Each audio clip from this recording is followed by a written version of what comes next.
There's a general feeling that what's happening with climate change is that the seasons are all getting pushed back a bit. So where we would usually nose into more active weather in October nationally, it's pushing back a little more so into November. And we're not immune. Now, normally we don't see a lot of rain in October. We didn't this year either. The drought monitor is showing us that it's been a long, hot summer. Even after a couple of wet years, we still have to monitor that moving forward.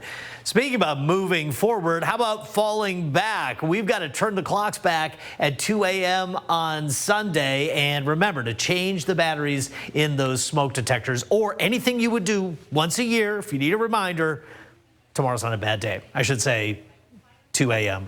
on Sunday morning. 805 webcams. That's Avila Beach. There you can see some of the clouds overhead. It's in advance of the system that's nosing its way into the area. Currently, temperatures are in the 60s for most communities. The winds not particularly strong. The highs today very pleasant. Look at that. Upper 60s in Santa Barbara, low to mid 70s elsewhere. A lot of folks like that in terms of where you'd set a thermostat.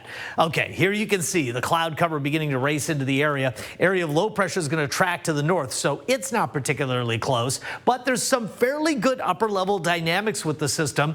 Even though we don't have a lot of low level moisture for the system to squeeze on, there's enough in Northern California for showers, and again, it's moving north to south across the area. So when would it get here? This is 4 a.m. on the modeling. Might see a couple of showers earlier than that, but really as we go 5, 6, 7, 8 o'clock in northern San Luis Obispo County, and then that main front tracks into Santa Barbara County. Then we see dissipating activity, but scattered into the evening. So it's not going to be a heavy rain event, though this model is actually a little more excited than other models. Our model suggests that a few folks might even see more than a 1/4 inch of rain, maybe even up to a half in the hills out in the interior. But the Weather Prediction Center says, hold your horses, light amounts to maybe 1/10 or 2/10 of an inch. I do like that outlook. I think maybe a few folks see more than a 1/4, but won't be many.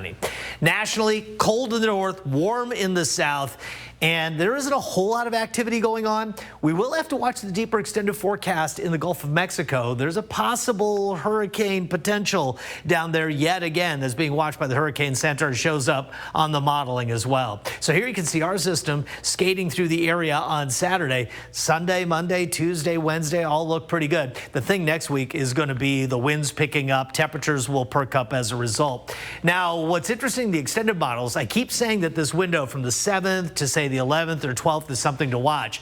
Models are beginning to be more consistent, spinning up something. Now, this model shows it drilling us on the 11th. The new run isn't as powerful, but more consistent on time and space.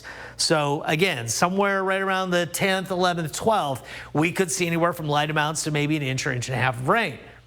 Again, changing a little bit, but beginning to become a little more concise story here. You can see temperatures in the 60s tomorrow looking pretty good. Extended forecast warming back up into the mid 70s as we get into next week. Santa Maria and Santa Barbara temperatures moving up into the 70s as well. So enjoy those showers. We'll see you again at 6.